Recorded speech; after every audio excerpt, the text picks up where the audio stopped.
Hello friends, मैं ज्योति स्वागत करती हूँ आपका अपने यूट्यूब चैनल में। आज हम बात करने वाले हैं नर्सरी सिलेबस के बारे में। तो चलिए शुरू करते हैं। सबसे पहले हम जान लेते हैं नर्सरी सब्जेक्ट्स के बारे में। तो नर्सरी सब्जेक्ट्स जो होते हैं Hindi, English, math, GK, drawing, total 5 subjects होते हैं। तो चलिए शुरू करते हैं हम हिंदी से। हिंदी में बच्चों को सबसे पहले राइम्स सिखाई जाती हैं। ये बहुत ही फेमस राइम्स होती हैं। ये बच्चा प्लेवे में भी सीखता है, जैसे मछली जल की रानी है, छुट्टी के दिन,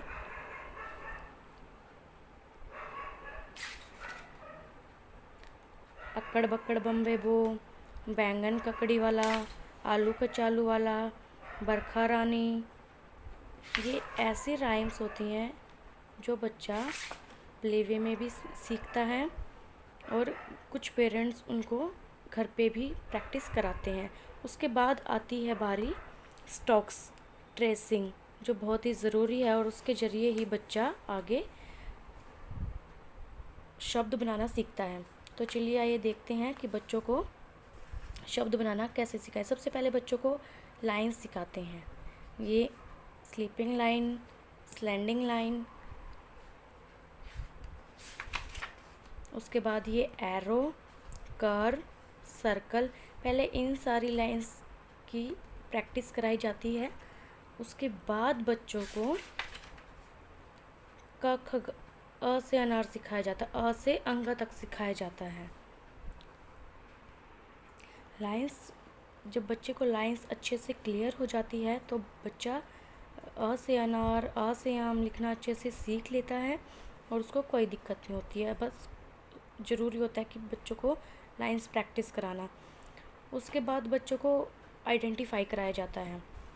बच्चों को शब्द चित्र पहचानना आना चाहिए, जैसे कि ये अ से अनार, आ से आम, अंग से अंगूर, प से पपीता, स से सेब, क से केला। ऐसे बच्चों को आइडेंटिफाई कराते हैं और राइम्स सिखाते हैं। और ये स्टॉक्स, जिसके ज़रिए बच्चा शब्द लिखना सीखता है। तो आइए बढ़ते हैं हम अपने नेक्स्ट सब्जेक्ट्स की ओर। Next English. तो आइए शुरू करते हैं इंग्लिश में भी बच्चों को सबसे पहले राइम्स सिखाई जाती है। ये बहुत ही फेमस राइम्स होते हैं जो बच्चा प्लेवे में भी सीखता है और कई बच्चे स्कूल जाने से पहले घर पे भी सीखते हैं। तो आइए एक बार देख लेते हैं कौन कौन सी हैं। ये early to bed, rain rain go away,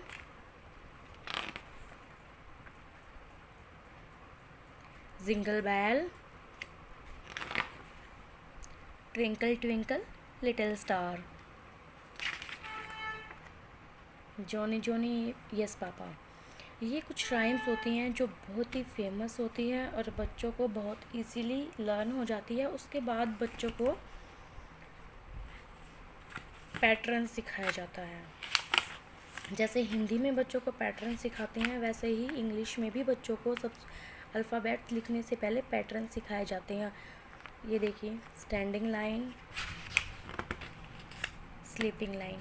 सिर्फ हमने 2 लाइन सीखी हैं और उनके बेस पे ही जितने लेटर बनेंगे, सिर्फ 2 लाइन्स, स्टैंडिंग लाइन और स्लीपिंग लाइन, 2 लाइनों को मिला के जितने लेटर बनेंगे सिर्फ पहले वही सिखाए जाते हैं बच्चों को कभी भी रेगुलर अल्फ़ाबेट्स नहीं सिखाए जाते, क्योंकि सबसे पहले उनको इजी अल्फ़ाबेट्स सिखाए जाते हैं जो सिर्फ स्टैंडिंग लाइन और स्लीपिंग लाइन से बने होते हैं। और ये टोटल 6 अल्फ़ाबेट्स होते हैं जो सिर्फ स्टैंडिंग और स्लीपिंग लाइन से बने होते हैं। जो चलिए देखते हैं कौन कौन से। ये आप देख सकते हैं, ये इनमें सिर्फ स्टैंडिंग और स्लीपिंग लाइन है, स्टैंडिंग और स्लीपिंग लाइन है। ये देखिए, एच में भी सिर्फ स्टैंडिंग और स्लीपिंग लाइन है और एफ में भी। ये आप यहाँ पे देख सकते हैं, ये टोटल 6 हैं, LTIHFE। टोटल 6 अल्फ़ाबेट्स हैं जो सिर्फ स्टैंडिंग और स्लीपिंग लाइन से बने होते हैं। उसके बाद शुरू करते हैं slanting lines, left slanting lines और राइट स्लैंटिंग लाइंस। अब आगे चलते हैं, ये है जिगजैग वाली लाइंस। अब सिर्फ जो इसके आगे आने वाले लेटर्स हैं वो सिर्फ जिगजैग लाइंस और स्लैंटिंग लाइंस के बेस पे बनेंगे। तो आइए देखते हैं ए। ये देखिए आप, स्लैंटिंग लाइंस हैं और जो हमने पीछे सीखी हैं स्लीपिंग लाइन और स्टैंडिंग लाइन, चारों लाइंस को मिला के जो अल्फ़ाबेट्स बनेंगे ये उनके बेस पे हैं। जो अल्फ़ाबेट्स रह जाएंगे जैसे कि कर्व वाले, वो हम आगे सीखेंगे। तो चलिए देखते हैं। ये देखिए, ये टोटल्स जो standing line, sleeping line, slanting line और जिगजैग, ये जो लाइंस हैं इन पे जो लेटर बनते हैं वो टोटल 9 लेटर हैं। तो आइए देखते हैं कौन कौन से हैं। ये देखिए, इसमें है सारी स्लैंटिंग लाइंस। एन में है standing line plus slanting lines. M में 2 स्टैंडिंग लाइन है और 2 स्लैंटिंग लाइन है। ऐसे ही वाई में दोनों ही स्लैंटिंग लाइन है। ये आप देख सकते हैं। ये टोटल 9 अल्फ़ाबेट्स हैं जो इन चारों लाइन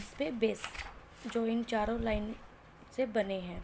उसके बाद शुरू करते हैं कर्व। ये देखिए, अब इसके बाद जो आने वाले हैं वो लेटर कर्व पे बेस हैं, जैसे कि D, B, C, P, R. ये ऐसे लेटर हैं जो कर्व के साथ साथ स्लीपिंग, स्लैंटिंग, स्टैंडिंग, इन सब लाइंस पे बेस है। अब आती है कर्व की बारी। कर्व कई प्रकार का होता है, left curve, right curve, down curve, up curve. ये देखिए,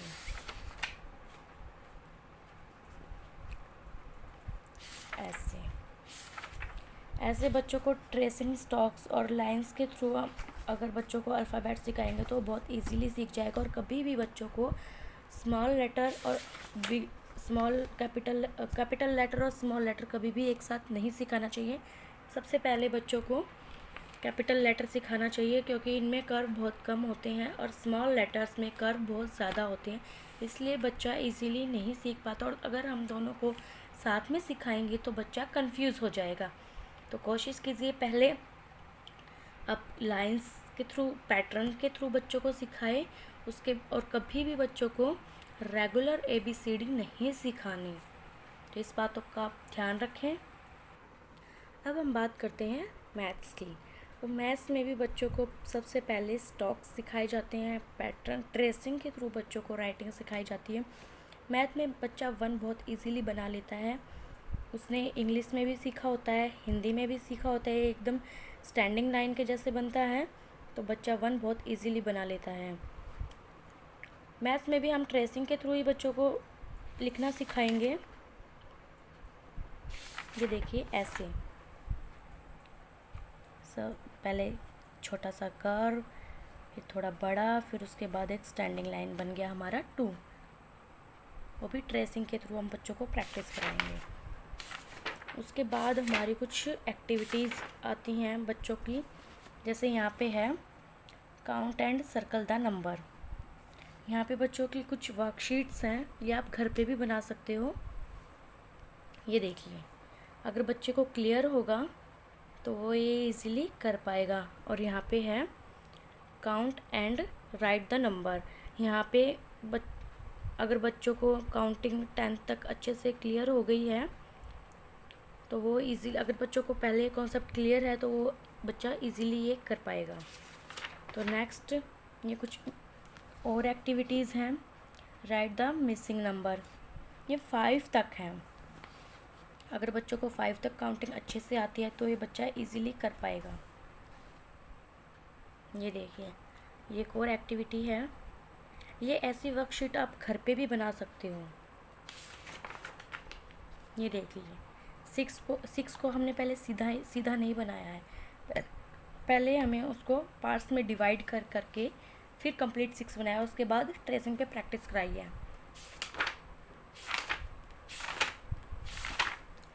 ये देखिए, बच्चे को नर्सरी क्लास में 1 to 20 तक काउंटिंग कराई जाती है और कुछ स्कूल्स में 10 तक भी कराई जाती है।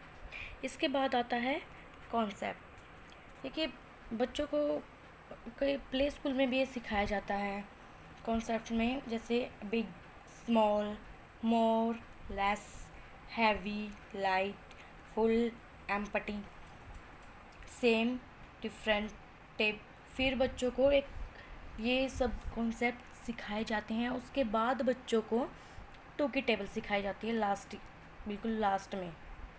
ये हो गया हमारा मैथ का सिलेबस। तो आइए बात करते हैं हम जीके पे। ये आप देख सकते हैं, ये इलेक्ट्रिकल अप्लायंसेस, उसके बाद है डेली वेयर के कपड़े, उसके बाद है म्यूज़िक सिस्टम। ये बच्चों को आइडेंटिफाई कराए जाते हैं। उसके बाद है toys, games, computers, means of transport,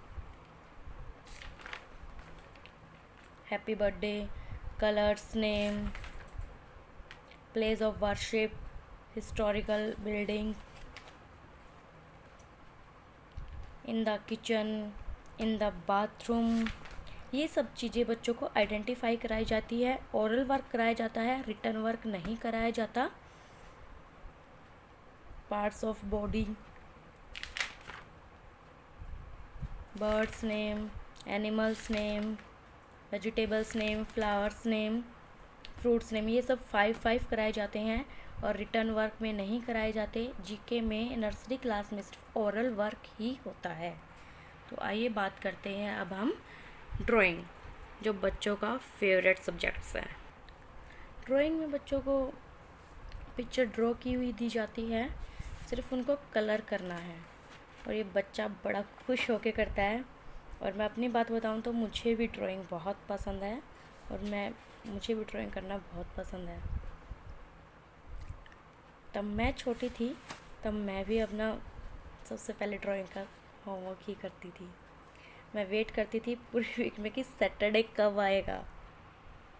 I hope आपको ये मेरा वीडियो पसंद आया हो। अगर आपके लिए थोड़ा सा भी हेल्पफुल रहा हो तो please like, share and subscribe ज़रूर कीजिए। और छोटे बच्चों से रिलेटेड आप कोई वीडियो देखना चाहते हैं तो आप मुझे कमेंट सेक्शन में बता सकते हैं, मैं आपके लिए वो वीडियो ज़रूर बनाऊँगी।